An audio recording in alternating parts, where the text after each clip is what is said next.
Let me tell you a story that sounds like a movie, but it's completely real. Imagine convincing the most powerful people in the world to give you billions of dollars for something that didn't even work. Imagine being called a genius, a visionary, the future of medicine, and then, years later, standing in court, accused of one of the biggest frauds in modern history. This is the story of Elizabeth Holmes, and the deeper you go, the harder it is to believe it really happened. So here's where this starts. Elizabeth Holmes wasn't famous, she wasn't rich, she was just a young woman with a big dream and an obsession with changing the world. From a very young age, she admired people who built things. She believed technology could fix problems that seemed impossible. When she got into Stanford University, it looked like her future was already set.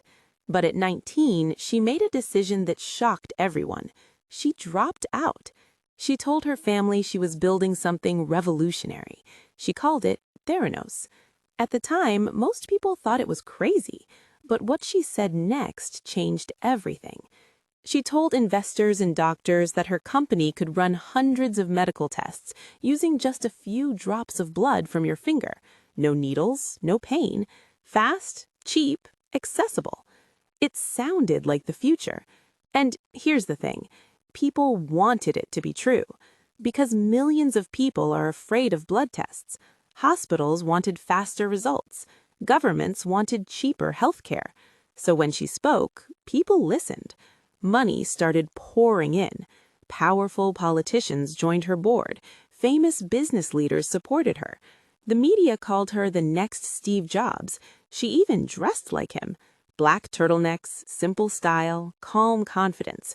Her voice became deeper and more controlled over time.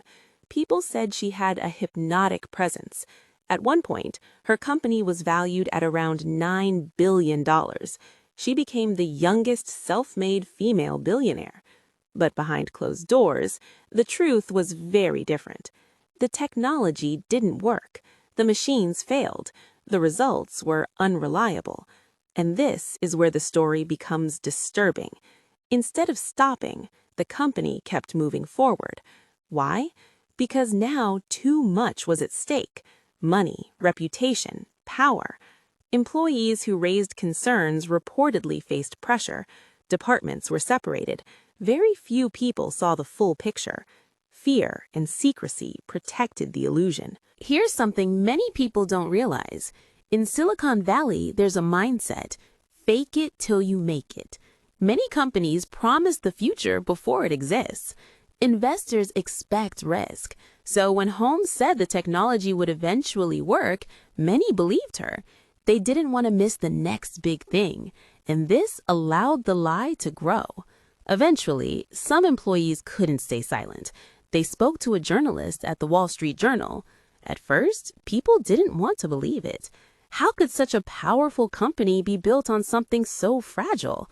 But evidence started to appear, and slowly the image began to crack.